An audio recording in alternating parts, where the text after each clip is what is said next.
All right, I'm going to show you just some general guidelines for setting up a notebook for this class.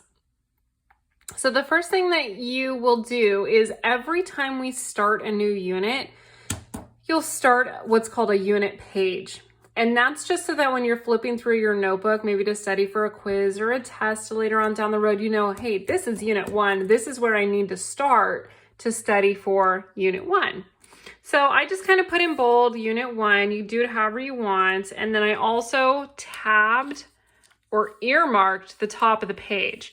You know, we're going to be going through a couple of units. And so when you start a new unit, it's just nice when you're flipping through the notebook to know, okay, this is where a unit started. It kind of differentiates the page for you. So again, each time we start a new unit, we'll start a new unit page. It looks something like this, or however you'd like it to look. If you're an artist, you know, have fun. All right, this is optional. That's why I put optional right here. And you don't need to write any of this down because this video is here for you to access on Canvas all the time. So don't worry about writing anything down right now. You're just kind of looking at what my expectations are.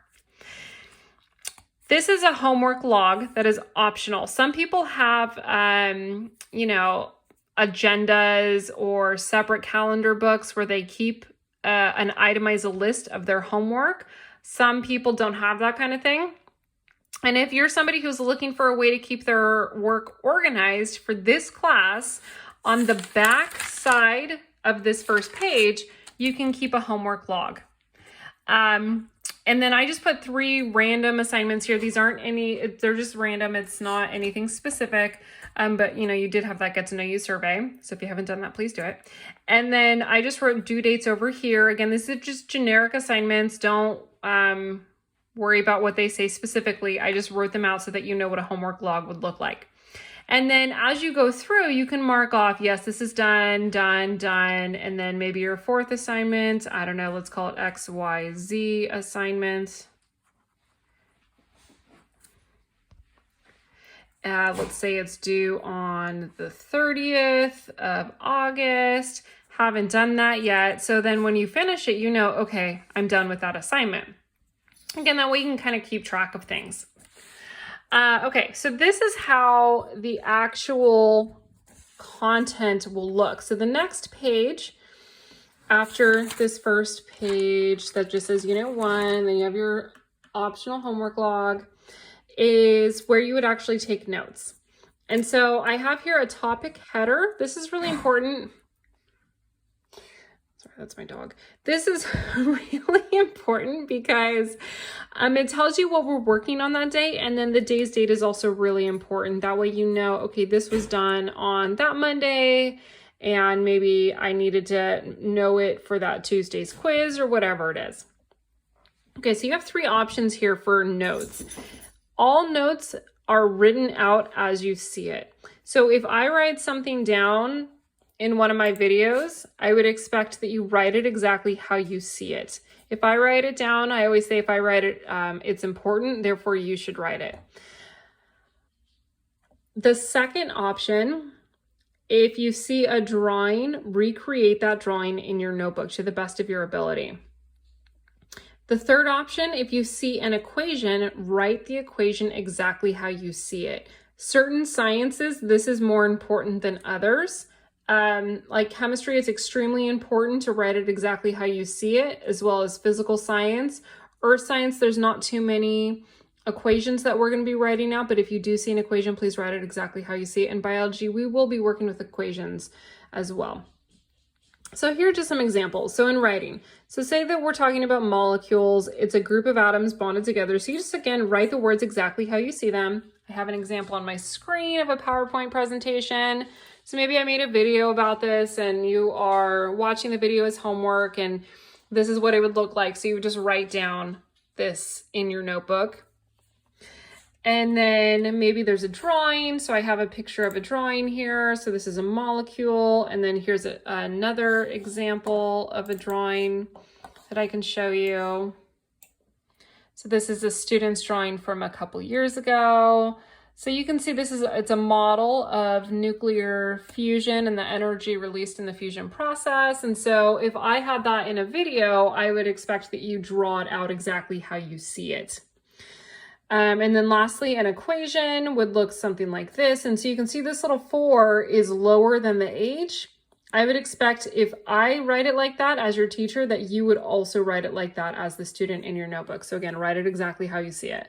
So maybe you're thinking while you're watching a video that I made, oh my gosh, what is she talking about? CH, what is that for?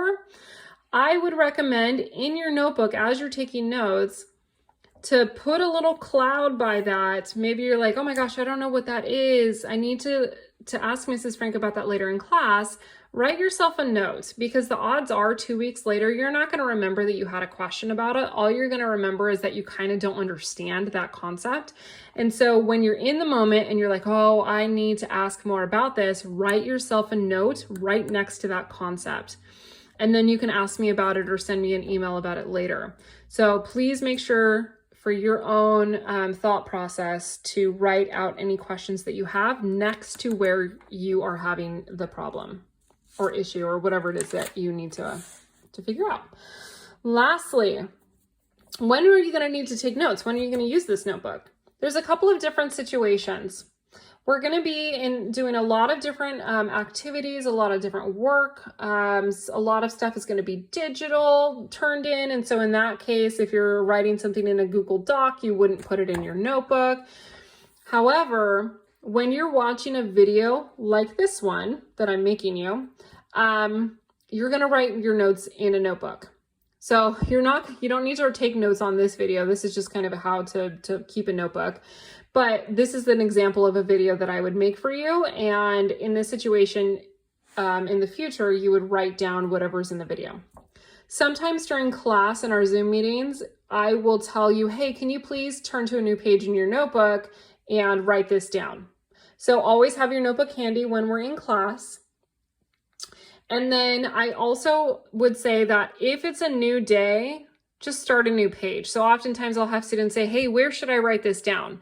If it's a new meeting, if it's a new Zoom meeting, then just turn to the next page and start new. If it's a new set of notes from a video, turn to a new page and start new. Sometimes you may only have half of a page filled, and that's okay. It's better to start new with a fresh topic header and a fresh date. That way you know as a reference exactly when it was and what we were talking about that date and time. So again, just to reiterate, you do not need to take notes on this video on notebook setup. It will be in your Canvas for you all the time, so you can go back and watch it.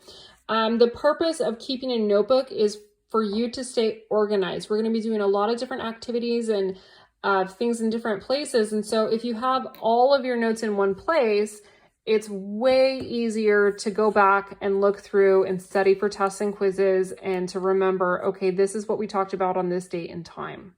I hope this helps.